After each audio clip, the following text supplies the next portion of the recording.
রাজ্যে সম্পন্ন হলো প্রথম পর্যায়ের পঞ্চায়েত নির্বাচনের ভোটদান পর্ব। নবীন ভোটাররা আনন্দ উল্লাসের মধ্য দিয়ে শান্তিপূর্ণভাবে পঞ্চায়েত নির্বাচনে ভোটদান করতে দেখা গেছে। তবে কিছু কিছু ভোট কেন্দ্রে অতিরিক্ত ভোটারের জন্য হিমশিম খেতে হয়েছে ভোটার সহ দায়িত্বপ্রাপ্ত ভোটকর্মীদেরকে। এ নিয়ে ভাগাবাজার 174 নম্বর ইলিয়াস আলী এলপি স্কুলের ভোটাররা জানান, শান্তিপূর্ণভাবে ভোট গ্রহণ করা হলেও অতিরিক্ত ভোটারের জন্য বিশৃঙ্খলতা দেখা দেয়।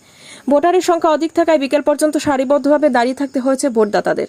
প্রচণ্ড গরম সহ্য করতে না পেরে ভোটারদের মধ্যে ক্ষোভের সৃষ্টি হয়। তারা আগামী দিনে সীমিত সংখ্যক ভোটার নিয়ে গ্রুপ গঠন করার আহ্বান জানান। ধলাই থেকে ভঞ্জন দাসের প্রতিবেদন, শিলচর সংবাদ।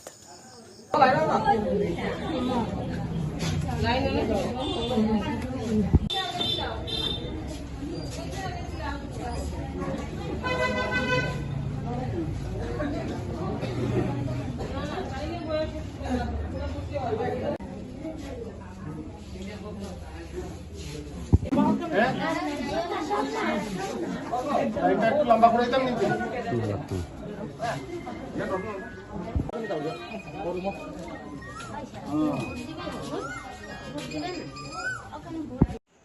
আমি পালংঘাট জিপির প্রাক্তন সভাপতি হিসাবে আজকে যে আমাদের পঞ্চায়েত নির্বাচন হয়েছে, এই নির্বাচনে খুব শান্তিপূর্ণ হয়েছে। আমি অনেক সেন্টারে গিয়েছি, জনগণ তারা তার নিজ নিজ অধিকার পালন করতেছে এবং শান্তিপূর্ণভাবে প্রশাসনের তরফ থেকে খুব শান্তিপূর্ণভাবে এবার বুথ মানুষের তাদের নিজের অধিকার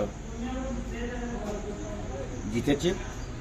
এবং আমরা এই জিপিটা আগে ছিল পালংঘাট জিপি, এখন এই পালংঘাট জিপির পরিবর্তে নাম হয়েছে রুকনি ইস্ট। এই জিপিটা 9 নম্বর এবং 10 নম্বর গ্রুপের ভোট এখানে হচ্ছে। এখানে জেলা পরিষদের 2 জন প্রার্থী আছে এবং এপি প্রার্থী আনকন্টেস্টে নির্বাচিত হয়েছে আঙ্গুরি দাস। আর এখানে জেলা পরিষদের প্রার্থী বিজেপি প্রার্থী মিহিরকান্তি রায় এবং কংগ্রেসের প্রার্থী হলো বজেন্দ্র দাস। আরও 2 জন প্রার্থী নির্দল হিসাবে মেম্বার সদস্য রূপে তারা ইলেকশনে লড়ছে। এখানে খুব শান্তিপূর্ণ ভোট হচ্ছে, এখানে কোনো অসুবিধা হচ্ছে না। এইগুলি আমার বক্তব্য শেষ করব।